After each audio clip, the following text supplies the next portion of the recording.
Death was annoyed and frustrated. The humans were at it again. Fights turned to battles, battles to wars, with chances of more acid rain.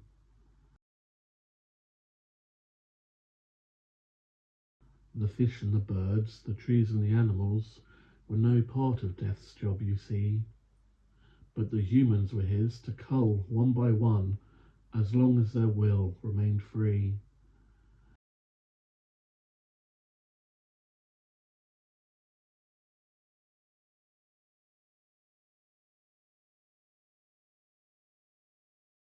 But the famine and suffering brought by these wars was too much for Death to bear.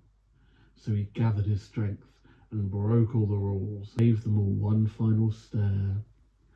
He'd use his robes of death and decay to reap an entire population. The scythe, it really just worked one-on-one. For this, he'd need full devastation. He'd free all their souls to start over again, in a world with no lying or theft. He'd ravage the world at biblical scale until there was nobody left.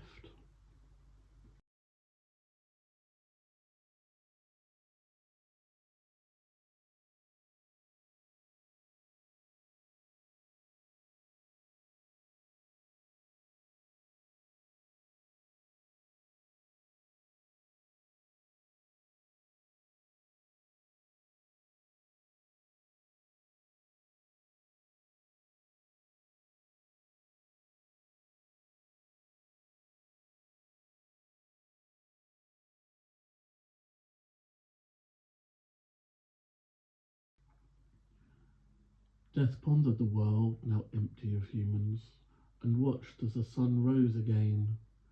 He listened to silence and was pleased with the fact there'd be no more acid rain. As the sun rose up high, it dawned on Death what he had actually done. He'd left himself an eternity now with no one to reap. That's no fun. Death realised that, with no souls to take, his eternity looked quite bereft. With nothing to do, no body to reap, an emptiness grew inside Death. Death must have misjudged, for who possibly could start his utopia now?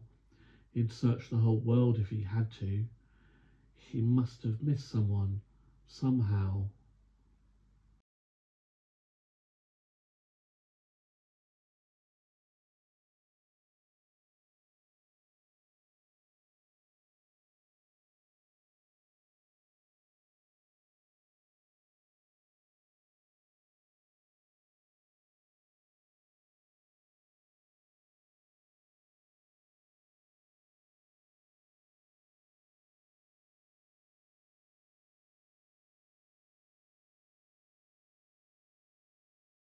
And there, in the distance, Death heard a noise, a rustle too big for a bird.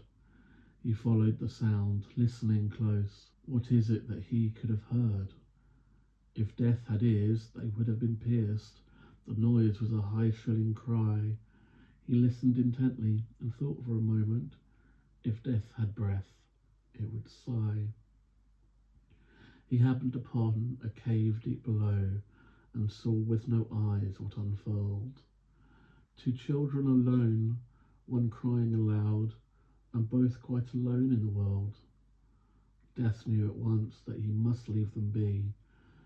From eternal loneliness they were his reprieve. He named the two youngsters as he felt was his job, one called Adam and one called Steve.